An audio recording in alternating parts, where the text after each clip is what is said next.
I'm going to go ahead and start the recording.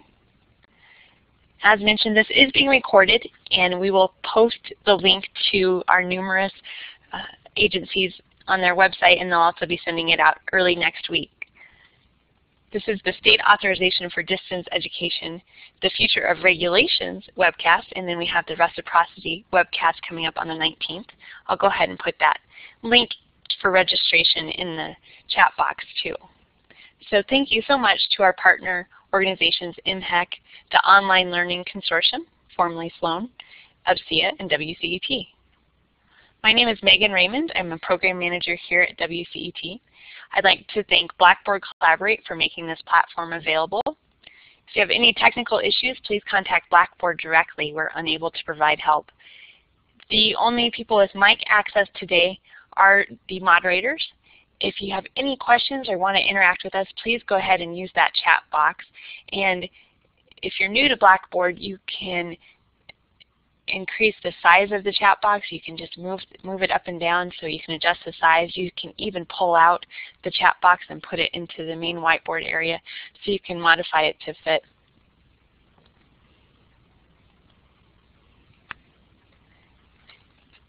We're going to make the archive of the recording of this, and any resources that are shared, we'll make those available next week. And I'll also be posting a link to the PowerPoint slides in the chat box shortly.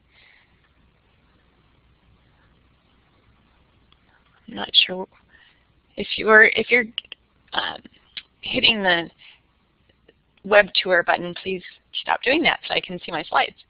So as you have questions, go ahead and enter them into the chat box, and we'll get those pulled together, and we'll present a few of those after each presenter's presentation portion.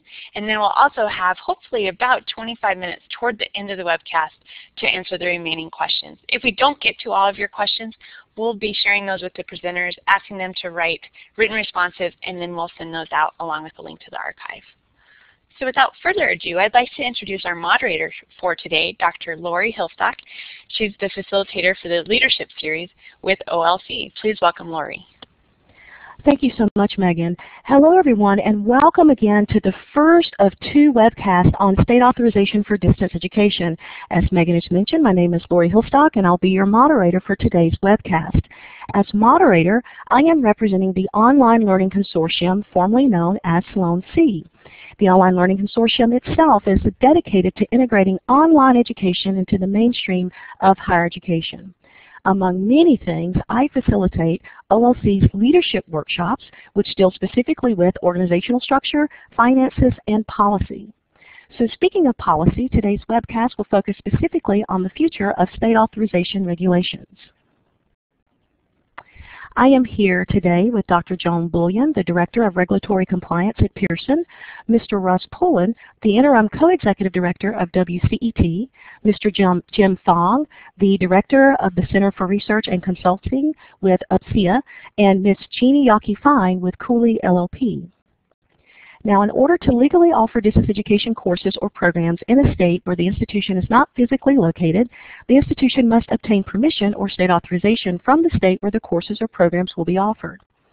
Earlier this spring, the U.S. Department of Education's rulemaking panel met to discuss a number of items, but did not reach final consensus regarding state authorization for colleges that operate distance education programs within other states. As a result, any new proposed regulations are left to the discretion of the department. Though no new regulations have been proposed by the department as of yet, states still expect colleges to obtain authorization. As such, these leading distance education organizations have all come together today to update you on regulations and advise you on what colleges should do next.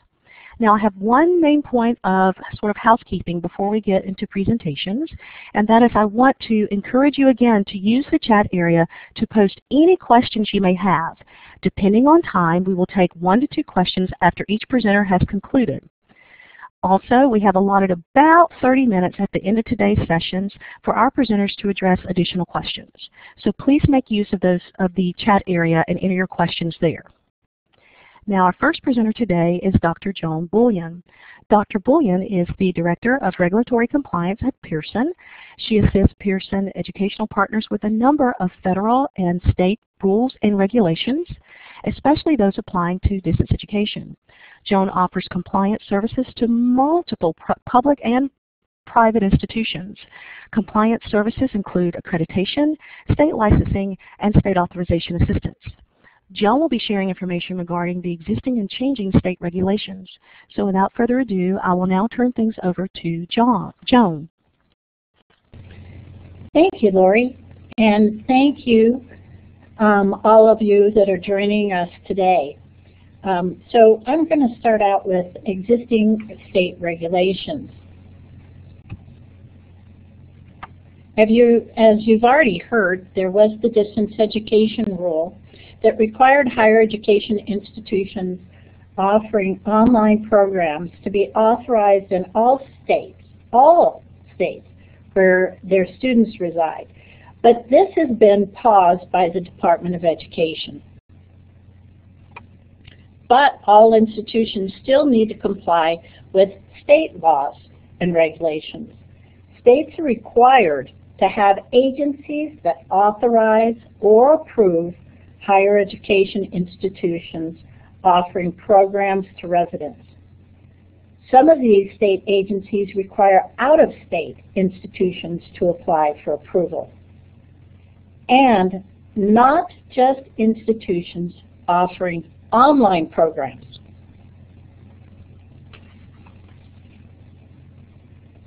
Private nonprofit degree granting institutions that are out of state but offering 100% online programs must obtain authorization in these states.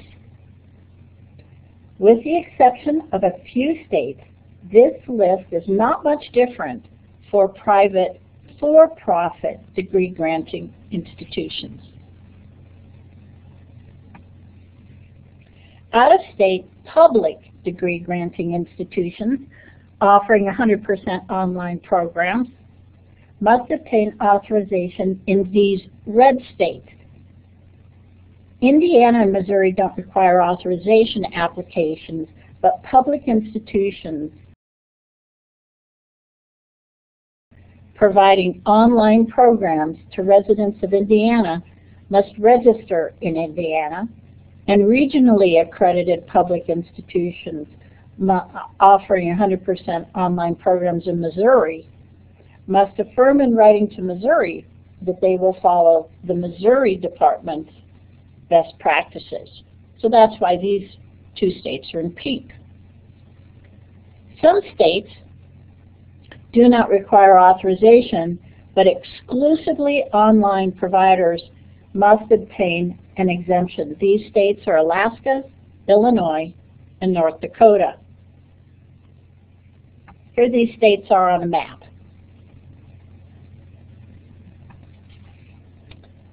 Most states require authorization due to what is known as a physical presence trigger.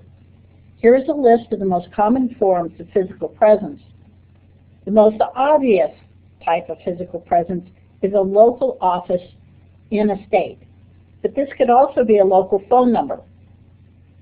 Advertising on a local radio station or on a local TV channel or in a local newspaper is physical presence. Online faculty can be a physical presence even if no residents of the state are students at the institution. As a matter of fact, employees of an institution residing in a state may be physical presence. Recruiters are physical presence in some states, and some states require the recruiters to be licensed. If institutions offer programs with externships, the number of states requiring authorization more than doubles. Look at the number of red states now. There's a lot of red on that map.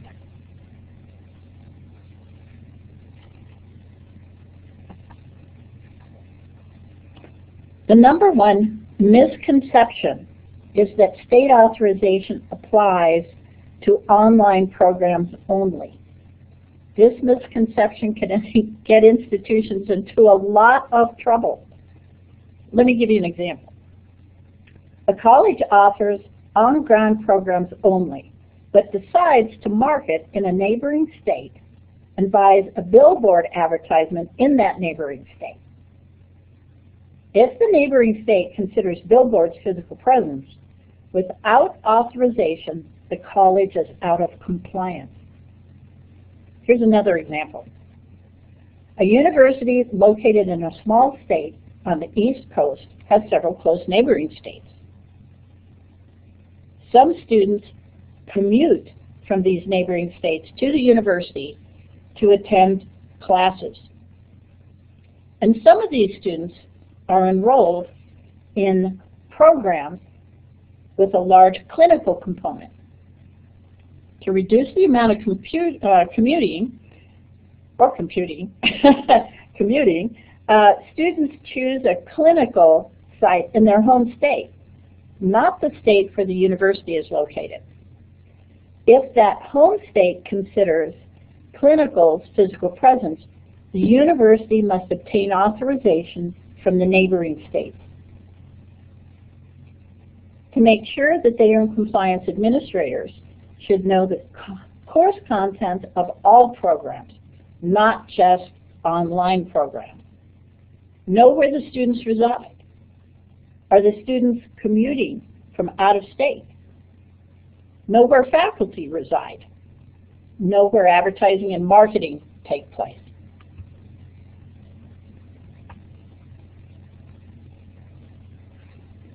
Here's another glitch. Programs leading to professional licensure.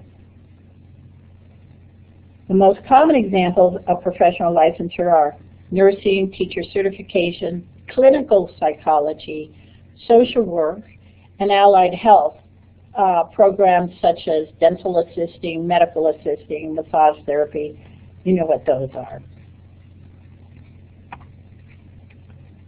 State professional licensing board requirements are independent of state authorization.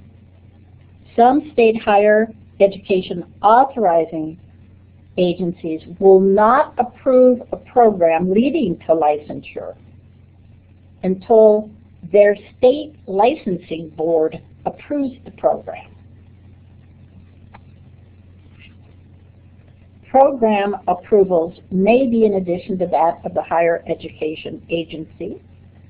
Some states will not allow the initial license to be from another state. And certain states will not allow transfer of a license without additional requirements.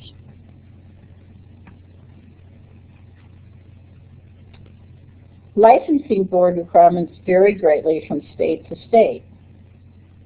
A state licensing board may require specific professional accreditation, such as CSWE or TIAC.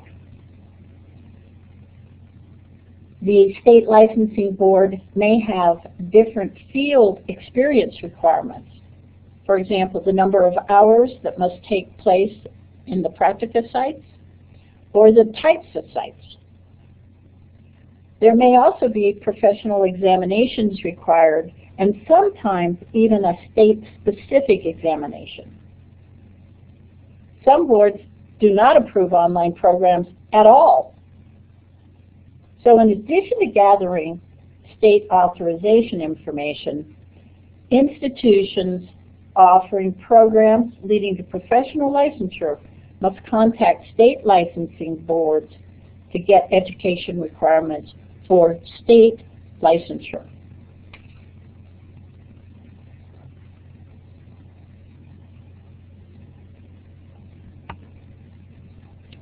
So what happens if institutions don't comply?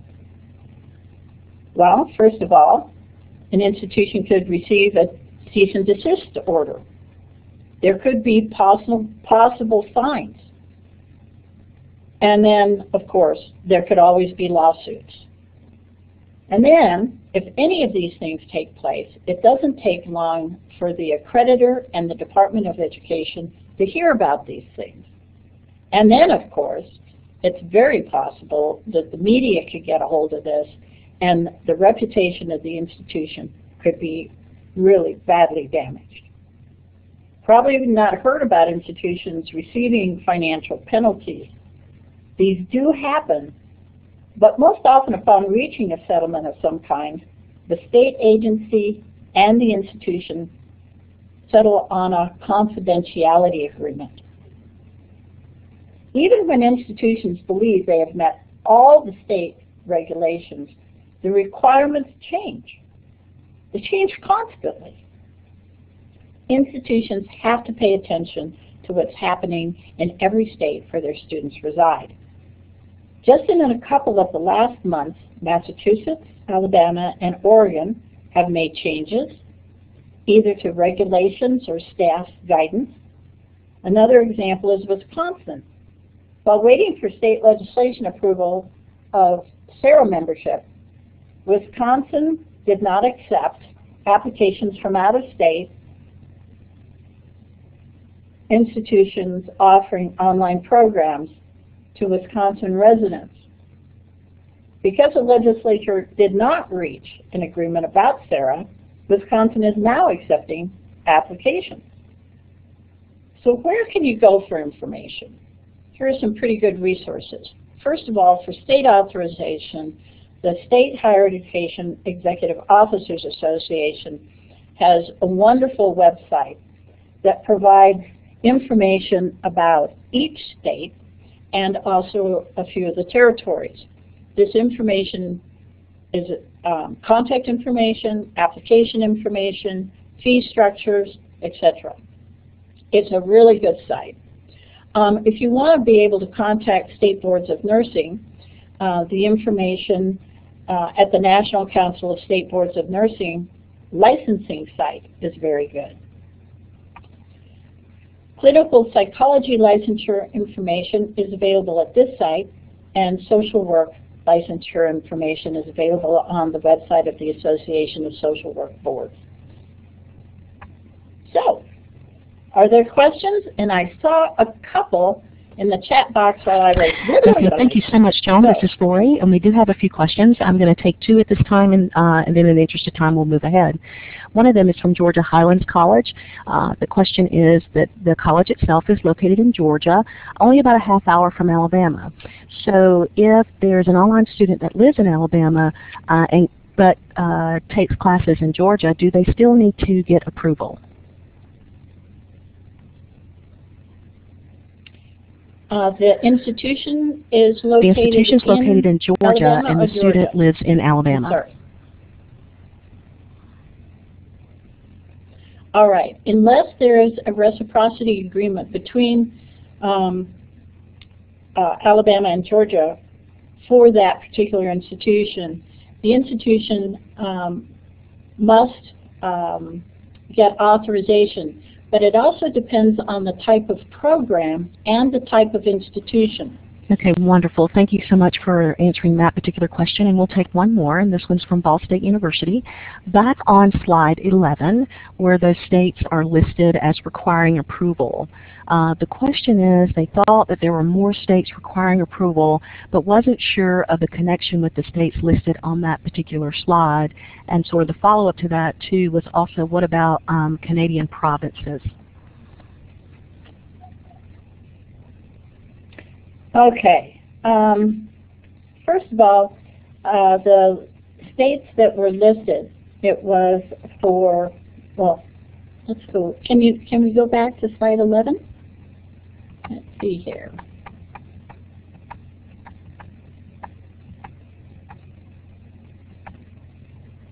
All right. Notice that this is for private nonprofit degree granting institutions.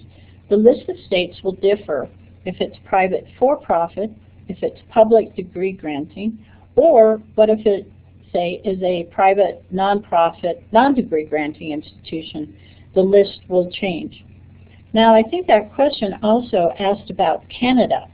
Canada has regulations in each of the provinces very similar to what we have in the United States by state.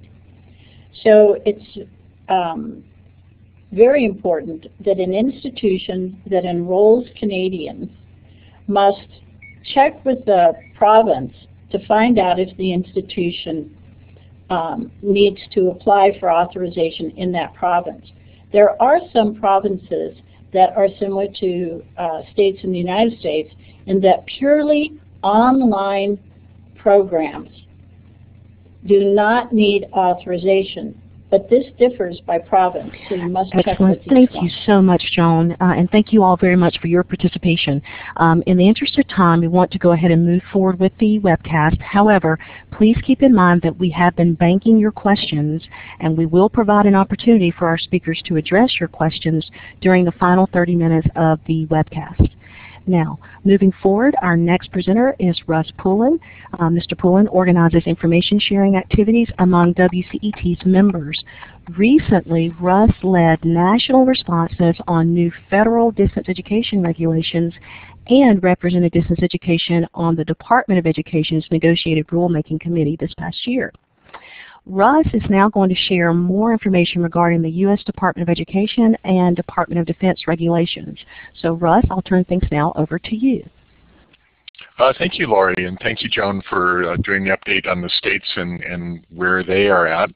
I'll move ahead and talk about where we are with federal regulations, but I do want to start with something else that we've been working on, and this is looking at the federal numbers regarding the number of students who would be affected by such state authorization regulations. For the first time in fall 2012, the Department of Education took fall enrollment numbers that included counts of distance education students. And we're curious about, so what is the scope of this issue? How many students do we have where they're located where the institution's in one state and the student is located in another?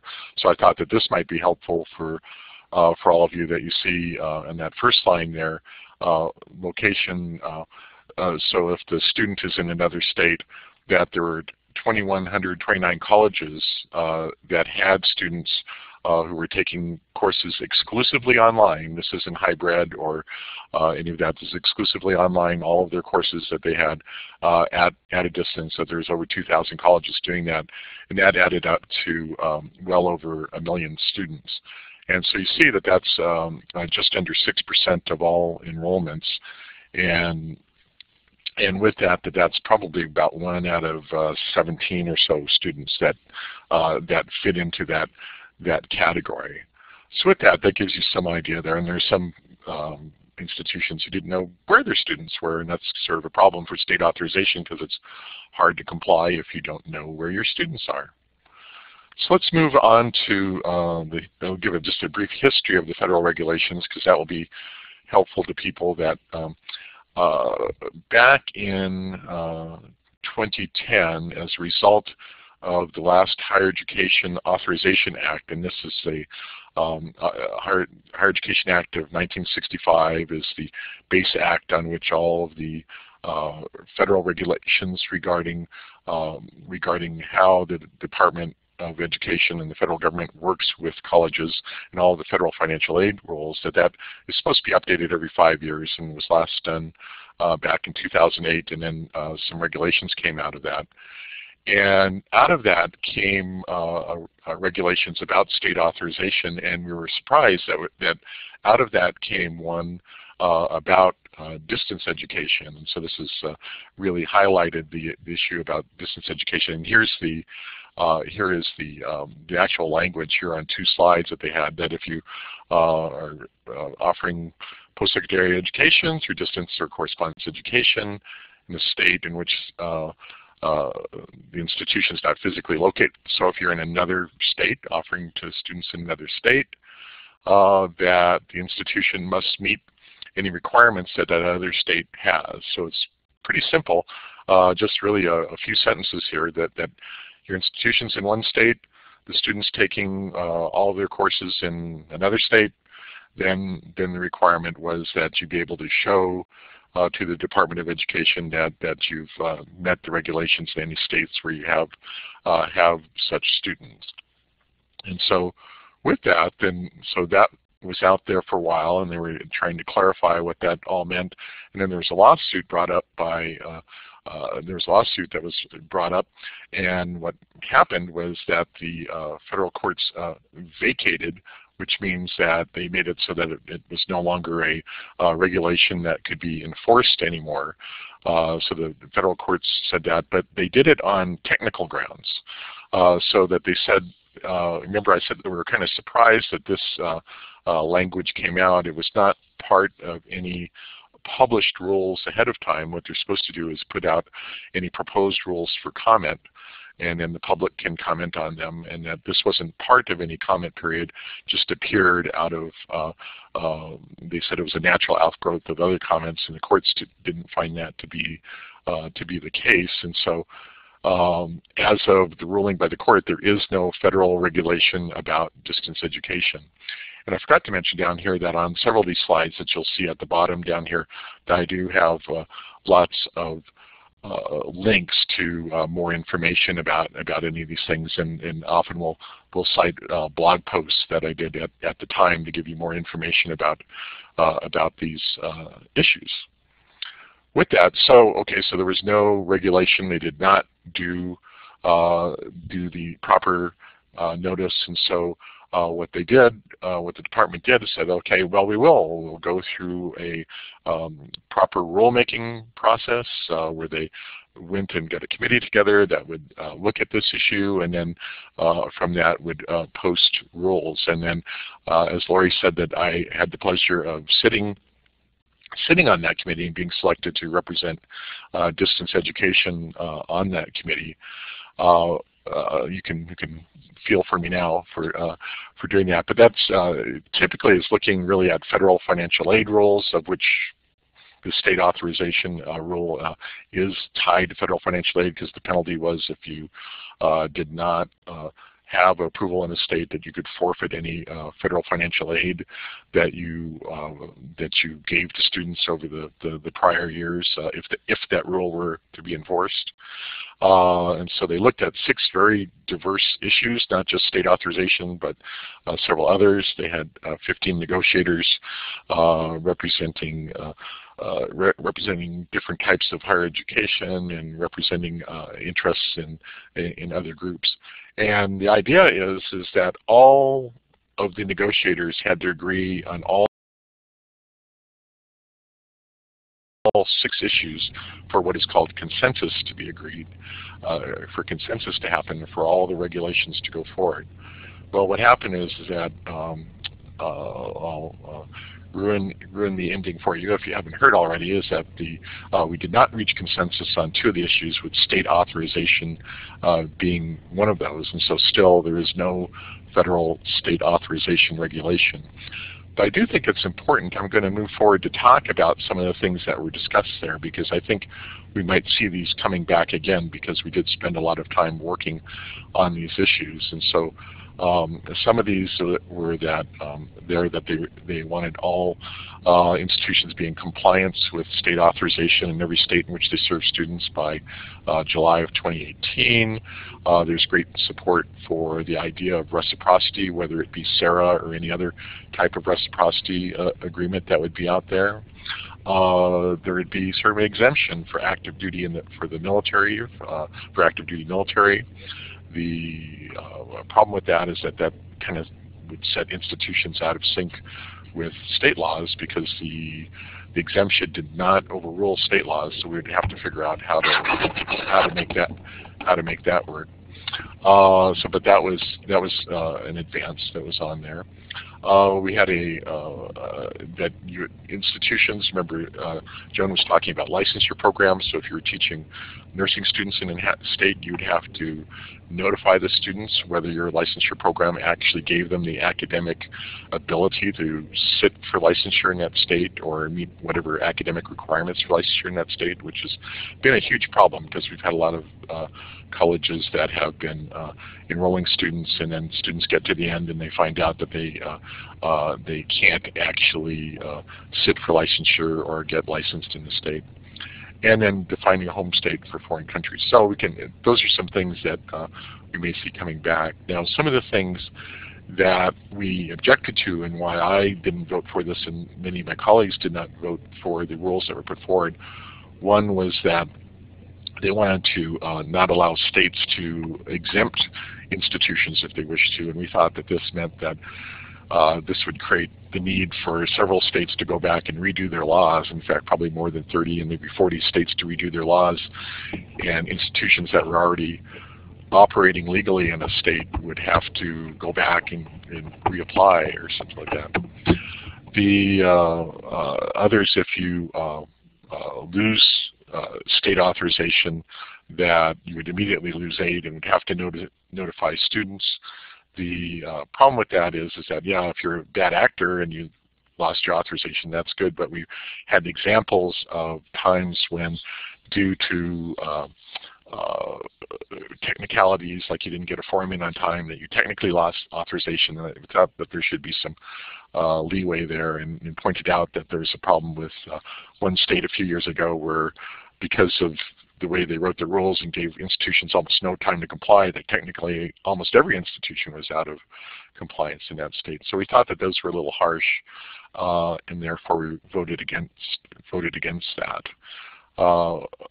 What's next? What happened? So again, remember we said that there was no consensus. So again, there's still no rule. There is no regulation. There's no regulation going forward. But I think things are going to happen. What happened after we had the negotiated rulemaking was that there was a letter by most of the organizations who are sponsoring this, Sloan Stein LLC, UPSIA, and us, WCET, where we made recommendations on what the regulation should look like.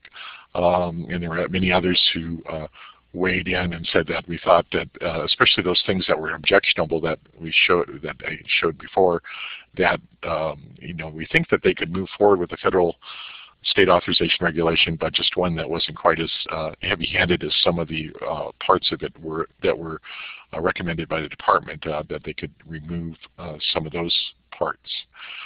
Then what happened was that the Undersecretary of Education, Ted Mitchell, Undersecretary for Post-Secondary Education, Ted Mitchell, announced that there would be a pause on any state authorization regulation going forward.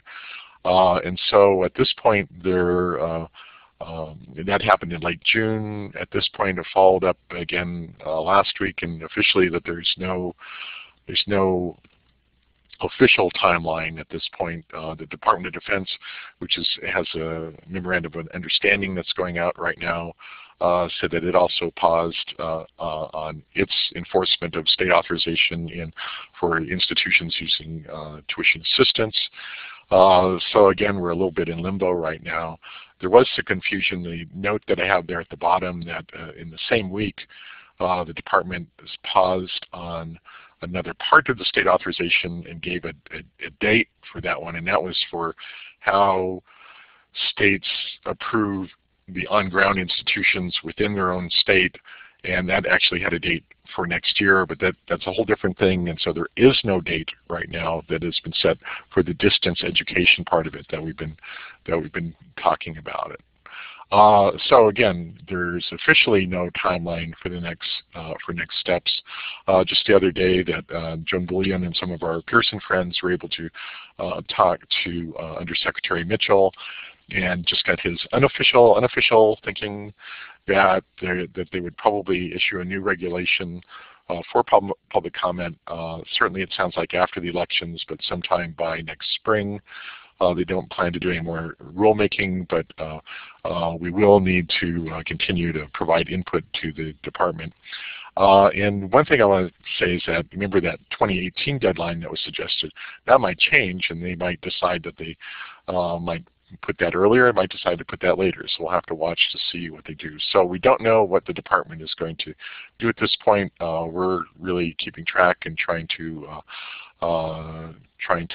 follow them, but something will happen very soon. And as Jeannie's going to say later, we recommend that you continue to move forward with state authorization, because once this comes, the deadline might be awfully short, and you don't want to be at the back of the line and trying to get approval in a state.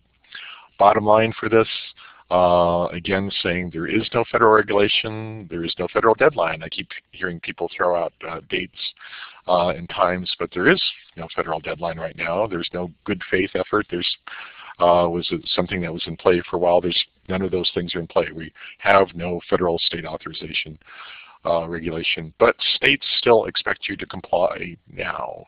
Joan mentioned this, and I think we'll say this several times, that just because there's no federal regulations, these state regulations have been around forever, and they expect you to comply with them.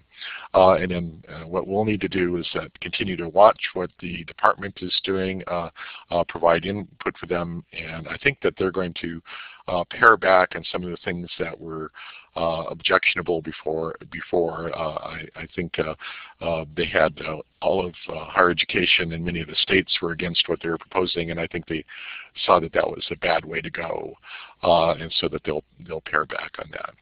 With that, I've gone through the update that we're in limbo at the moment, but I expect much to be happening soon. And so with that, Laurie, I'll turn it back thanks, to you. Russ. We do have several questions, a lot of activity going on in the chat area, but I want to take this time to ask two, and then we'll move on. One of them is from Stevenson University. Sure. Are there any alternatives to SARA if your state won't join? Let's see, the alternatives to SARA, if your state won't join, are one, that you need to apply in every state, every other state. That's really what you have to do, unless you're in one of the southern states, and that there's the SECRA agreement, which includes the public institutions and some of the non-profit institutions, and that they are able to operate in some of the southern states. However, that eventually, as enough states join SARA, that agreement is going to go away, because the Southern Regional Education Board is going to want to just do SARA. So really, your options without SARA are either to go out and create your own agreement, or to try to get approval in every state on your own. Wonderful, thank you. And we'll take one additional question from MUSC. Knowing where a student lives is very challenging. You know, when they enroll, what if they move 3 weeks or 2 years into a program to a state where you're not authorized in? How does an institution handle those types of things when it comes to students and how they migrate from place to place? Yeah, that I often use. There's not an expectation that you tag the ear of every student, much as you would watching migrating moose or migrating geese or whatever. There's just no way that you can follow them every moment of the day. But what you need is a defensible policy by which you track where that student is when you determine that student's eligibility for financial aid, or before you register them for a semester, and so that there are many other things that an institution has to do in order, beyond state authorization, to determine whether a student can register. You need to find out whether they met certain requirements, whether they're academic, or for financial aid for certain students you have to determine whether they've registered for the draft. You know, there's all these sorts of things. This is just another one of those that at certain times what you do, that you need to set times when before you hit those milestones, that you check to see whether you are in compliance with where that student is going to do it. If the student is in compliance and then 3 weeks into the semester they move, well, you've done what you could. You can't track them every moment of the day, and a lot of places also make it an expectation that the student should be informing you if they are going to move, because you might not be able to serve them ongoing in the future for the next semester or for the next academic year. So set a policy that makes sense, that is tied to those landmark things of determining aid or admitting students or registering students, and have a defensible, very clear policy so that if anyone challenges you on it, you can show it to them. Excellent. Thank you so much, Russ, for sharing such detailed insights with us. We're going to move on to our next presenter now, who is Mr. Jim Fong. He is with UPSIA. He currently serves as the director for the Center for Research and Consulting. He has more than 20 years of experience working as a marketer and researcher in the higher education community. Now, today Jim is going to be sharing more about his take on what institutions are doing about state authorization. Jim, if you will just go ahead and push the talk button, and we'll go ahead and turn things over to you now. Thank you. Thank you very much, Laurie.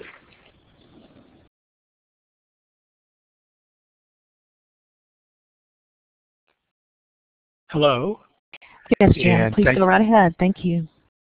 Thank you very much, Laurie. And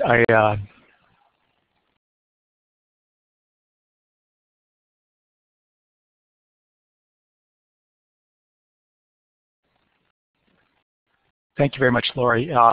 Let me actually just dive right into the content here, and I'm assuming that you can all hear me in here. Let's get right into the study, and what we have in front of us is a quick overview of the methodology of the study. And what we have is a partnership between MSARA, WCET, and UPCEA, and Sloan in terms of the last 3 years of doing the study here, and it's been a very exciting study because we've watched it grow and we've watched changes in progression over the years. We've done this for 3 years now with kind of a year of hiatus in between there. But all in all, this year has been very successful in the fact that we actually had almost 500 people qualify for the survey and work their way through it. And in the past, in 2013, we actually had 237. So it's a big step up, and it's a big increase in the fact that we were able to slice and dice a little bit more. And in terms of if you're a researcher, that's kind of something that you really like. So this is the next slide here, and then the slide is just to show just to disperse the diversity of our population that we surveyed, or at least a sample that we surveyed. We actually have one thing that we haven't been able to do in the past that we're able to do in this study is study smaller institutions here. As you notice, that we have 48% that are under 5,000 in terms of their enrollments. And then we also have a pretty evenly distributed group that are above 5,000 in terms of their enrollments. Another segment that we're able to analyze in greater depth is the type of institution. We've got 1 in 4 institutions in our mix that are community colleges as well, and so I think that's very exciting, as well as having a good mix of institutions in general. So one of the things that we learned about here is we asked them the number of states, territories, protectorates in which the courses are offered online there. And one of the interesting things is that we're seeing increases overall. And if you look at the mean and the median here, we've got about 29 or 30 of 30 states that they're in. So it's in addition to their own state. And you can see the differences by type of institution, and you can also see the differences by the size of institution.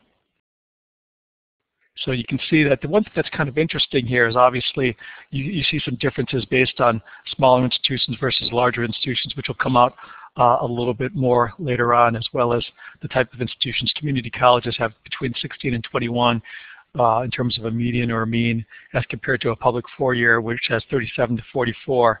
And then the smaller institutions, 19 to 24 in terms of a mean or median. And then you look at larger institutions having 45 to 49. And of course, the maximum here is 58, not including their institution, including the state or protectorate or territory that they're in. So one of the things that I thought was very interesting is this slide here is progress in addressing state authorization regulations. Basically, we're making steady progress, and the key color to focus in on is that orange area there. We have applied or have received approval from all the states in which we plan to serve students. So in 2011, when we first started the study, we had 5%, and then 28% saying we have formally applied to 1 or more states. So now we moved into 15 and 52, and now we're up to 25 and 44. So there's been significant progress since 2011. Reasons for not applying for state authorization. And if you look at this a little bit more in depth, we have 231 of our nearly 500 people doing this survey in terms of reasons for not applying to all the states, is that it looks like the cost is too high. Obviously, when you start adding things up here, and there's some, what we've also learned from this is that the size of the institution also matters here. Larger institutions, they still say cost is too high, but with less frequency. Smaller institutions are more likely to say cost is too high. But we also have a few other large bars there. We've heard about reciprocity agreement, and we are waiting to see how that will work. And then we also in the process of collecting information before applying. They're also waiting for more clarification, so there's greater need for more information as well as the cost. And if you look at the compliance costs, excluding their staff costs, and we asked them to look at their year 2012, 2013, in terms of the cost of them to comply, the median or the mean overall is, the mean is actually $28,833, while the median is $7,750. And I think there's some skewing that happens that pulls that median higher. But then if you look at the size of institution there, the costs there are larger institutions tend to be spending more, and they're also servicing more states as well.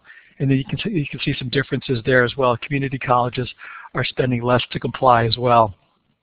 So there's some differences there in terms of the study based on size and type of institution. And then we asked the question about colleges planning to seek authorization from all states. And this is if you look, I've also put down the 2011 and 2012 numbers there. And the focus of the 2014 study should be that bottom bar, where overall 32% of institutions plan on seeking authorizations from all states. We had in 2011, 44% said that they were planning to seek authorization from all states here, and I think folks were very, very optimistic. The percentage that hadn't got to that point of getting authorization from all states was significantly lower, although the optimism was significantly higher. And then in 2012, we had 27%. And you can see the differences there by type and size of institution. You can see that larger institutions are probably getting there faster. Public four-year institutions are getting there faster. Smaller institutions are not. And you can see the 190 that are less than 5,000 in terms of their student sizes there. Then states in which you are not seeking authorization. The question was, are there states from which you will not seek authorizations or can no longer accept students? And so if you look at this, it's pretty interesting there. In 2011, we had 75% or 3/4 that said yes, and we had a little dip to 59% in 2012, and now it's at 72%. And then we also had the states, and as Joan mentioned earlier here, a number of these states kind of pop up here. And in terms of the institutions that responded to the survey, 98 said Arkansas, 72 institutions said Minnesota, 77 said Massachusetts, 69 said Alabama. So, and then 63 said Maryland. Then you have a significant drop down where Wisconsin, Oregon, Kentucky, Kansas, pop up with anywhere between 26 and 34 mentions. So it's a pretty big jump from that group into the other group, with Arkansas obviously being. Then we asked institutions that in terms of the estimated number of turned away students in 2012, 2013. And overall, if you look at the mean and median at the bottom, they said about between 10 and 34 students, either on average or using the median there, and as many as 1,600, which I thought was kind of interesting as well. So you can kind of look at the differences based on institution size or type of institution, but about 1/4 of colleges or universities have knowingly turned away students.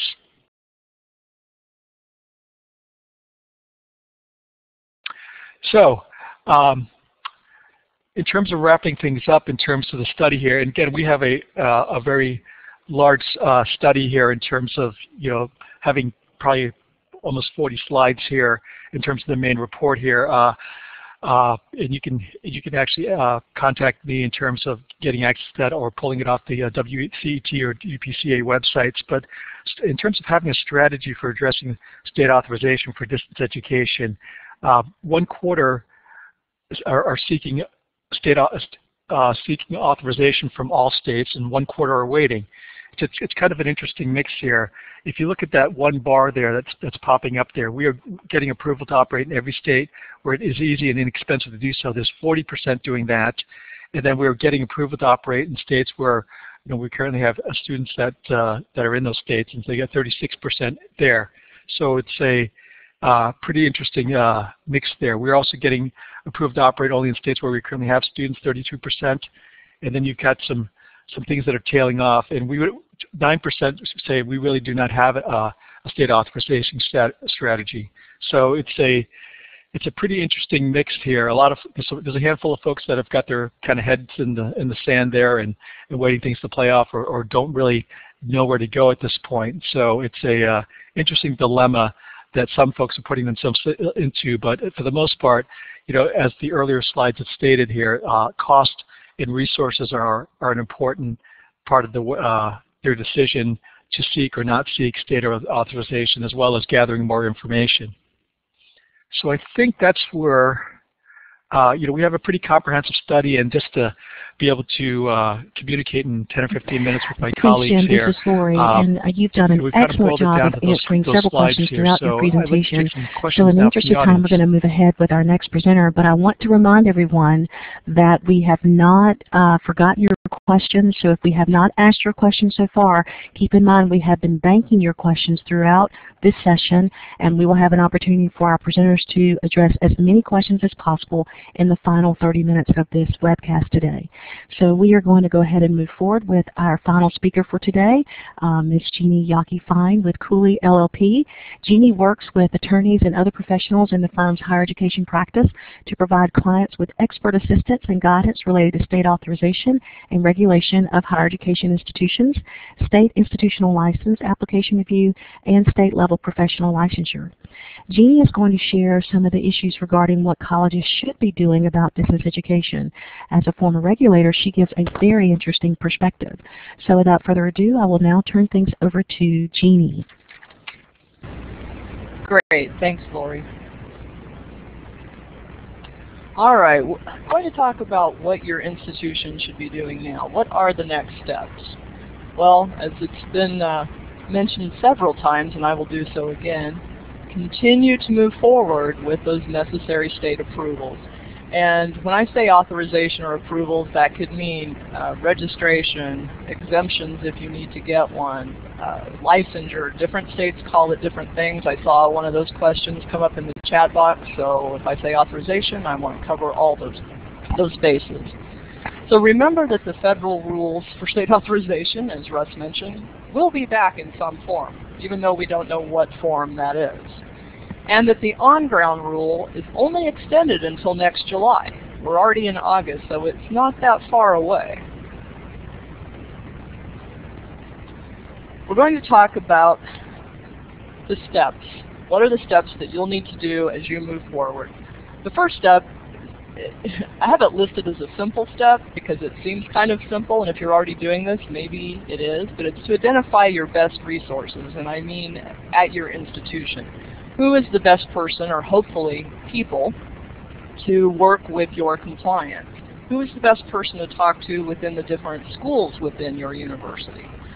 Because the constant communication is going to be so necessary as you move forward to avoid the silo effect that so many institutions tend to have, where one group is doing something and the other doesn't know about it. And I'll talk about that more as we go over the different steps. Think about your operational activity. Think about identifying what you need to do, which we'll talk about.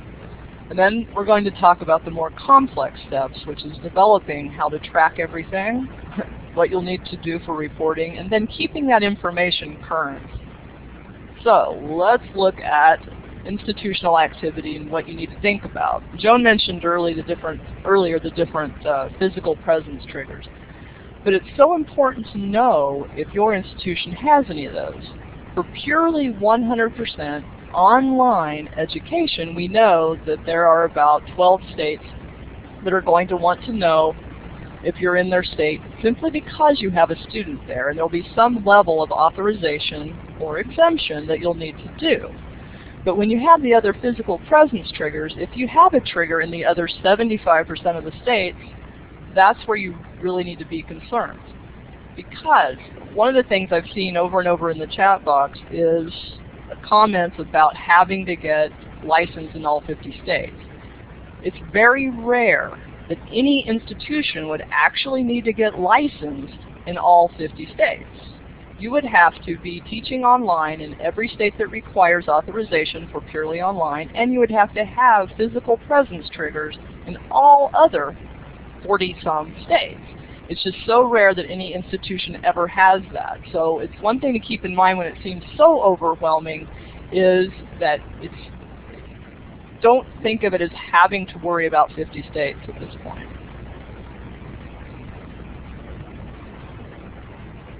So, with that said, let's look at what's the necessary action. Well, looking at Jim's charts, the good news is some institutions have created a plan and have been moving forward. Not as many as we would like to see, but I'm guessing that most of you on this webinar are at some various stage of that process.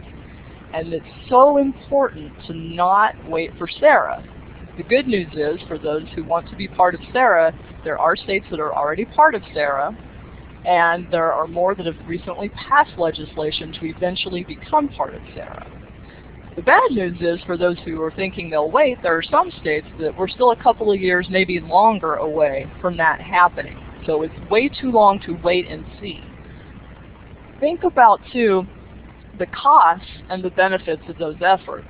And that's something I also saw popping up in the chat box is, what about these states where you only have 1 or 2 students? Well, institutions do need to think about that. Is it worth the effort, the staff time, and the expense in certain states if you have only had 1 or 2 students there in the past few years? Maybe not. But again, that's something that you will need to decide at an institutional level. I can give you an example. There's a college that's now operating in Florida that actually had no physical presence. They had only online programs. Florida is not a state that regulates purely online education. But this college decided that they wanted to do a really big blast of local advertising. And we're talking big billboards everywhere, local newspaper ads, etc. Because of that, they were required to get authorized in Florida, and they knew that going into it. But they decided that the cost of that and the time spent would be worth the outcome for them. Again, that was a decision they had to make after doing that cost-benefit analysis. As you think about who the proper people are on your campus to do this, to accomplish your goals, think also about what outside resources are necessary. Maybe it's a third-party vendor. Maybe you need outside help to help with enrollments, etc. It's another cost consideration to factor in. And as you work on your plan, think about how you can best centralize those efforts across the campus, again, to avoid that silo effect. It's amazing how many times one part of the campus is doing something that the other has no idea, and that happens frequently in large institutions, but it can happen in smaller ones as well.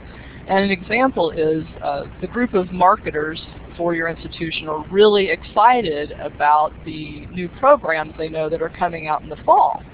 They release marketing materials before those programs are ever approved at the state level. That's a problem in a state where advertising is a physical presence trigger. Think about the information that you're going to have to keep and maintain and keep straight. So it's so important to know what are the statutes that are covering the state that you're going to be doing business in, what are the regulations, and sometimes even more importantly, what is the agency guidance that is being given. A lot of times you'll notice that statutes are a little gray, regulations can be not only gray but confusing, and sometimes the staff guidance overrides what your interpretation may be of either of those. So it's so important to know what is the operating procedure for that agency. And I can tell you too that agency guidance changes sometimes depending on who is at the agency. A lot of times an executive director will leave and the interpretation of the very same statute can completely change. So what was yes a month ago may now be a no, and vice versa. The good news is a lot of what's happening at the state level you can now find on agencies' websites. Not all, but many have really come a long way since 2010 when everything was flipped upside down, and have begun to publish a lot more information. A lot of, if you're doing this, you need to be authorized. If you're not doing this, you don't need to be authorized. A lot of hows and whys and whens are now available on the website. And one big reason this came about, quite frankly, is because so many agencies were swamped with mail and phone calls about what do we need to do we need to be authorized? And when I was in Florida as a regulator, I was one of those people receiving the hundreds of calls and emails. So I can tell you that Florida, who has always actually had a really good website, it got even better with information. Also, it's important, as Joan noted, track what's going on at the professional licensure boards. Know their regulations, know their guidance, because anytime you have a program that will lead to professional licensure, it's a separate set of rules that will be so important to track as you move forward. Pay attention to the status of your tracking and what you'll need to report to the states. What is your current status in each state? Think about using visual aids like the maps that you saw with Joan. And you can do that. A lot of people will have red states where they're not authorized yet or don't need to be. The green states always look pretty because those are the states where you are authorized or don't need to be. Yellow states could be the states that you're working on right at the time. Whatever works best for you, but for a lot of people, there is a sense of feeling really good when a state goes from red to green. It's a sense of accomplishment. It makes everyone at the institution happy when you're authorized in one more state. Keep all correspondence that you've had with the agency. And the best form is always email because it's something that you can track and it's dated.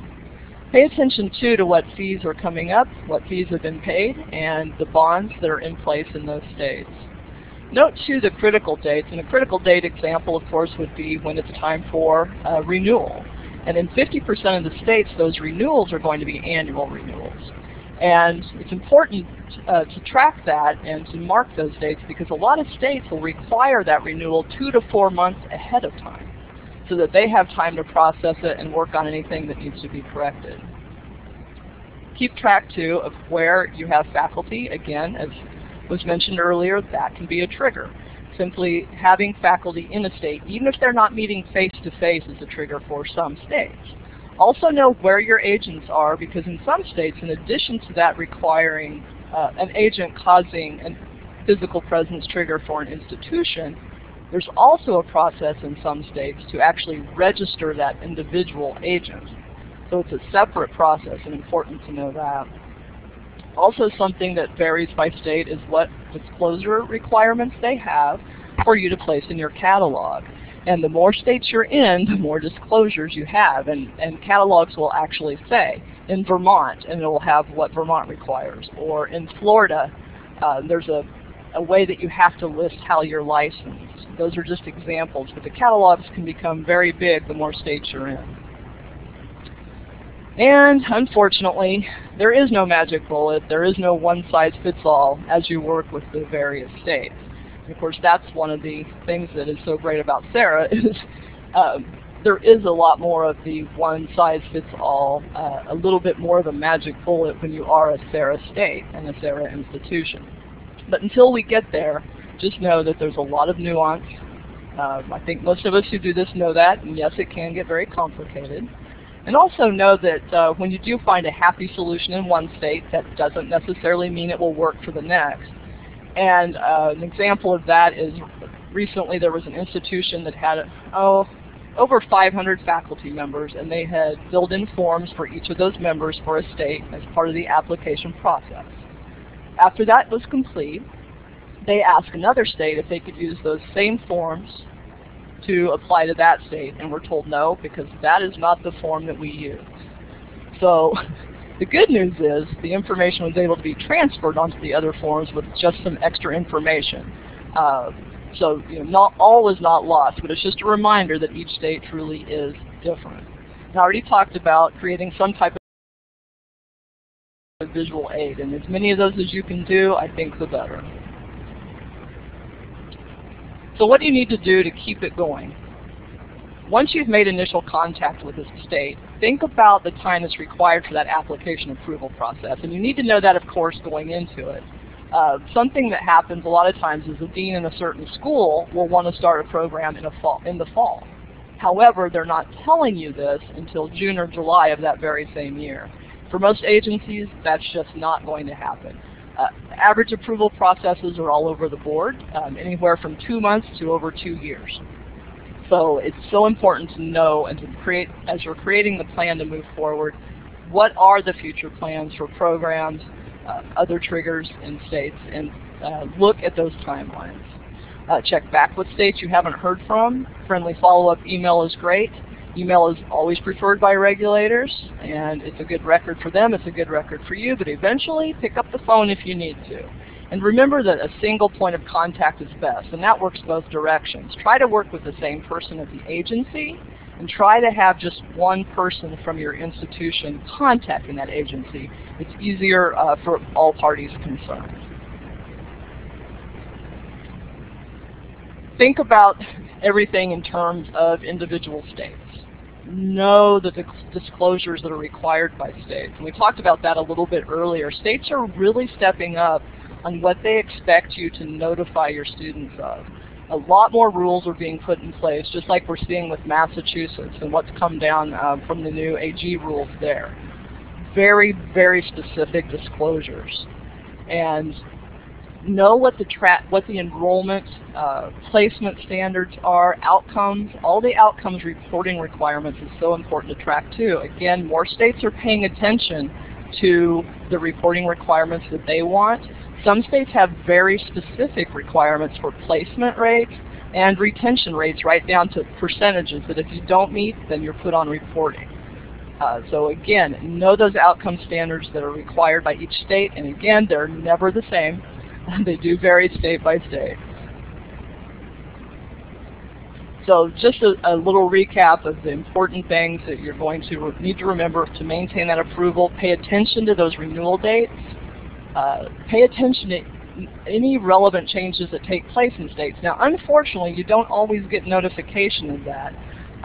Pay attention to when annual reports are due and what's required in those reports, any bonds that come around, and again, track where your people are.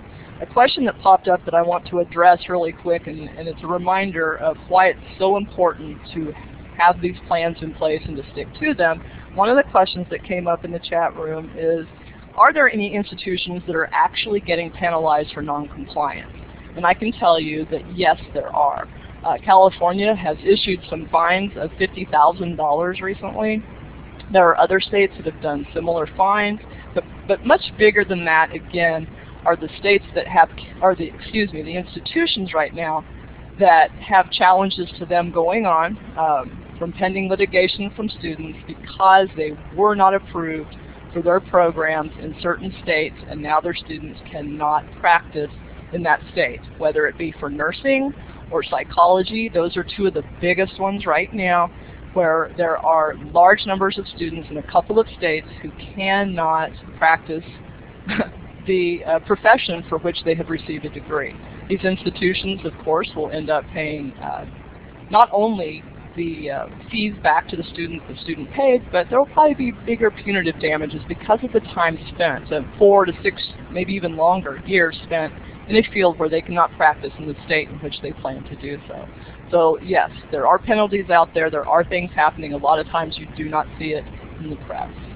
And I will stop on that note and see what questions we have. Wonderful. Thank you so very much for such an excellent presentation. In the last 20 minutes or so of the webcast, we want to go ahead and address as many questions as we possibly can, and we have quite a few. So we're going to go ahead and jump in first with a question from Antelope Valley College. The question is, again, a lot of these issues seems to be more applicable to universities. Do they also apply to community colleges? And I believe that question, Joan, was directed towards your presentation. Absolutely. These apply to all sectors of higher ed, and there are differences based on the sector that an institution belongs to. So if you're with a community college that offers distance education to students residing outside of your state, all of these things that we've just discussed apply to your community college. Wonderful. Thank you so much. Also, Joan, another question. Do hybrid programs require authorization in states requiring online programs to register? Oh, I'm going to use the typical answer to that, which is it depends. Hybrid programs generally are programs where some of the courses are delivered online and then other courses are delivered on ground. And I'll use that definition for a hybrid program. If there are states that require authorization for online courses, then authorization must be obtained. Now, if it's a blended course, meaning that the course actually takes place on ground, but some portion of that course also takes place online, then generally authorization is not required. Thank you very much for that. And I think this one was more, the next one is more of a general question, and it comes from Tacoma Community College. What states trigger a physical presence if an online adjunct instructor lives there?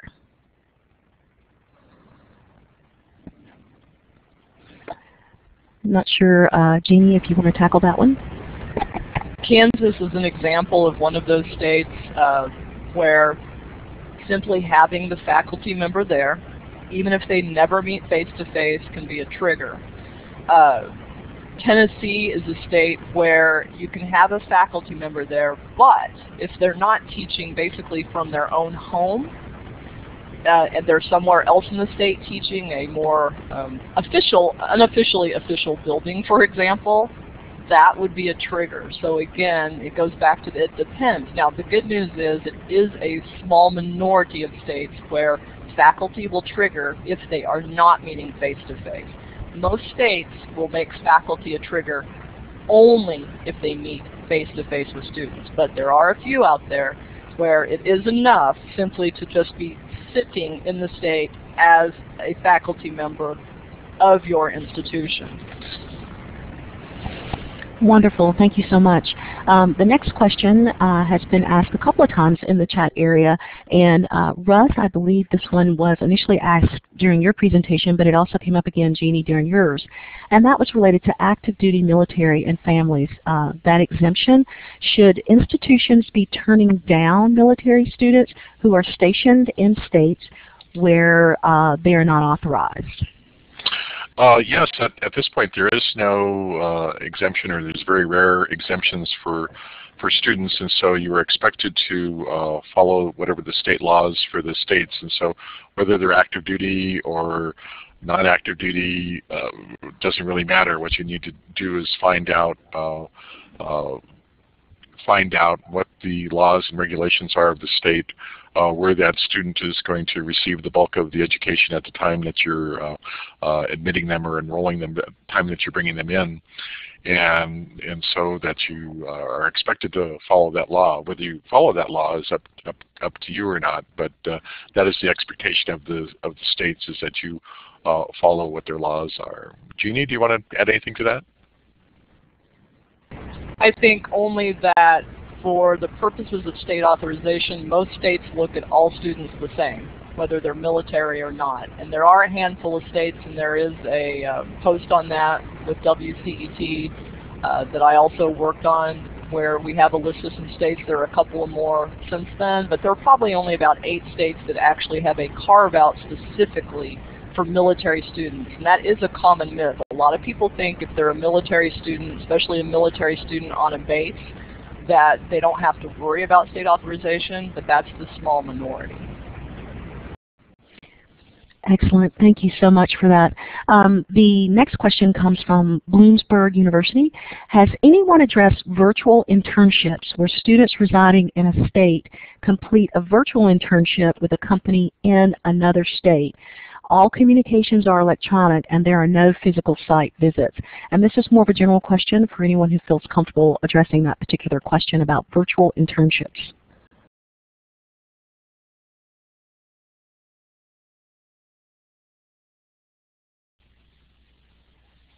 Well, I can try it if nobody else wants to jump in. That it's really less about how you're delivering the education, and it's all about where the student is going to be to receive all of it. So if you do a virtual internship and you're doing it across the street into your state, then you're still within your state. If you're doing a virtual internship and that student's going to be in another state, then that is a problem. If you're doing a face-to-face internship in that other state, that could be a problem, because you'll need, for either of those, that the laws and regulations of where that student is going to receive the education, that is what takes precedence, or that's what's going to be applied. Thank you so very much. Another more general question for any of our presenters who feel comfortable addressing it speaks to competency-based programs. Are they considered a part of distance education?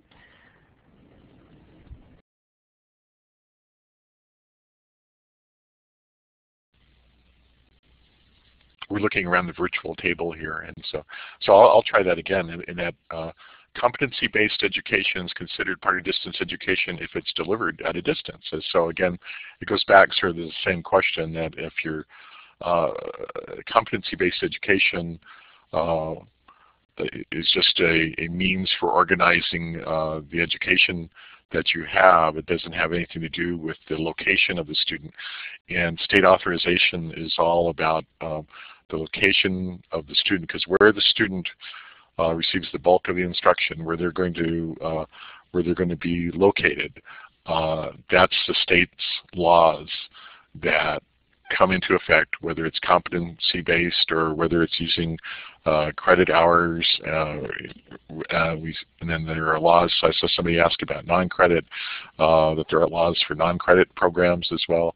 Regardless of what it is or how you're doing it, you need to check to see what the state laws are in that state where the student is going to interact with your institution. Thank you. And this next question really goes to with for-profit schools. Is there a list of states that require authorization for for-profit schools? Joan, earlier you showed one of the initial slides that addressed private and non-for-profit, but is there any specific information on for-profit schools?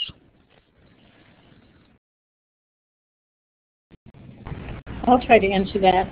The answer is yes. As a matter of fact, if you go to the SHIO site, you can actually now even create a report that will show you which states require this.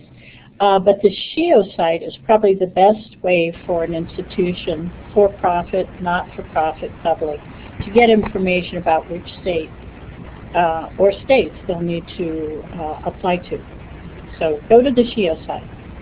And I'll add to that as well. I think it's important to note that, unfortunately, the for-profits, if a state requires authorization, you're going to be included. The exemptions that get created are for some of the publics and some of the non-profits, but there aren't special carve-outs for the for-profits. Great, thank you.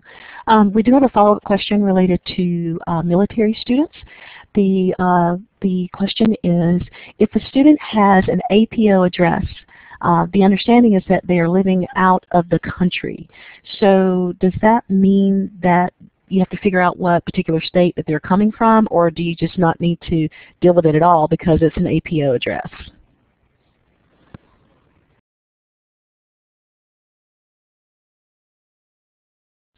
Jeannie, do you want to take that one?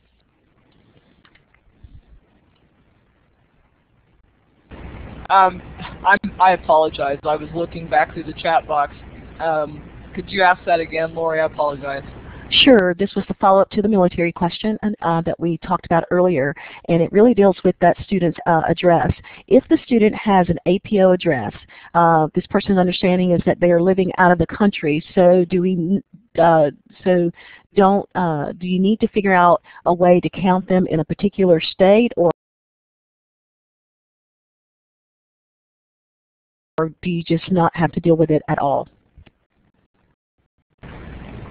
The only, again, for the state authorization purposes, not talking about anything with Title IV or anything like that, you can only base that student's location based on what you know. So if you have been told recently, as in this semester, that that student is out of the country, then that's how you have to treat it. So you would not be worried about reaching that student online for state authorization purposes. Again, you would track that student just as any other student. Unfortunately, military students tend to move more often. However, by next semester, hopefully you would know if that student were back in the country and in what state, and then you would deal with that issue at that time. But as long as that student's considered in a state that doesn't require authorization or out of the country, then no, you would not, there would not be a concern at that time. Okay, thank you. Russ, I believe this next question was more so during the time period you were presenting. It's from Seattle University. Is there a list anywhere of states that have said they definitely will not be a part of SARA? Well, I will defer that question to our SARA group that's coming up on Thursday, so I hope you've all signed up for that. I've not seen a listing of states, and then the one I don't think that there are any states, and involve opine on this anyway. I don't think there's any states that have definitely said they will not be in SARA. I think that I've heard from certain states that somebody says that they're definitely not going to join SARA, and meanwhile there's a bill in their legislature to let them in SARA. So quite often we have a regulator who, or some other group who don't want to be in SARA, but yet there's other groups who want to be in SARA. So it's really hard to say that they won't be in SARA because there's often competing interests within the state in terms of what they will or will not do. But I've not heard of any state that said that they absolutely are not, will not be in SARA. Okay, thank you. Joan, this question goes back to you. It's a question from Arkansas Tech University in dealing with state authorizations from different states. The institution itself is currently working on Puerto Rico and the District of Columbia, but does it also include the Virgin Islands and Guam? Sorry. Virgin Islands and Guam, each of those two territories have regulations governing institutions offering distance education to their residents. I'm not sure how that connects to the District of Columbia, and there was Puerto Rico, I believe. I'm not sure how the four of them connect, but the four of them do have their own particular regulations. Sorry. Okay. Thank you very much. I'll add to that too. The territories are not having straight 100% purely online authorization, but they are going to look at triggers. And for example, in the Virgin Islands, basically their requirement is that you have to be accredited. So that's what they're looking at for approval.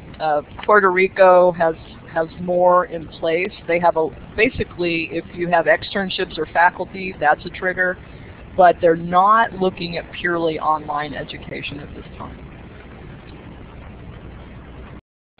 All right, great. Thank you for that follow-up. We're going to take a couple more questions, and just to let everyone keep in mind that we're still banking the questions and that we will send follow-ups to you all as well if we don't get to your question before our time expires. But there is a general question from MUSC related to practicums. Practicums are not always the same as clinical internships, such that they may be similar to the work you would do for the PhD dissertation. How do states make the distinction between a practicum and a clinical internship, or is it just dependent upon the state? I'll take that one. It does depend on the state, and it also depends on who's supervising either the practicum, the internship, externship, whatever you want to call it.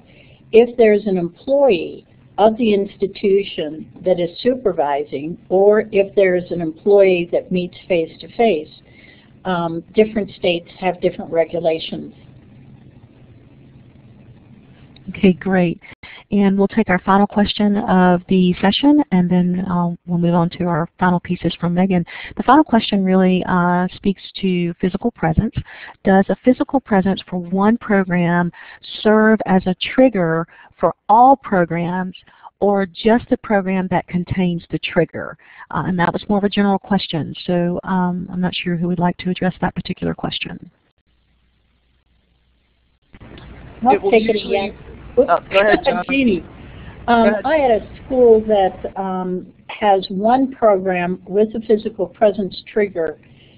The state that the institution applied to for that one particular program said, well, until that program is approved, you have to wait to enroll students that reside in our state until you get authorization in that program. So basically it put all the 100% online programs on hold. So the institution chose not to apply for authorization for that one program so that the other 100% online programs could continue to enroll residents of that state. Jeannie, you want to tackle that?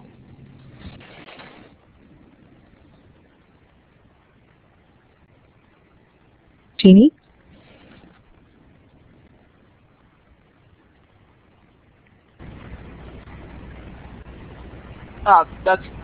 That's fine, Joan.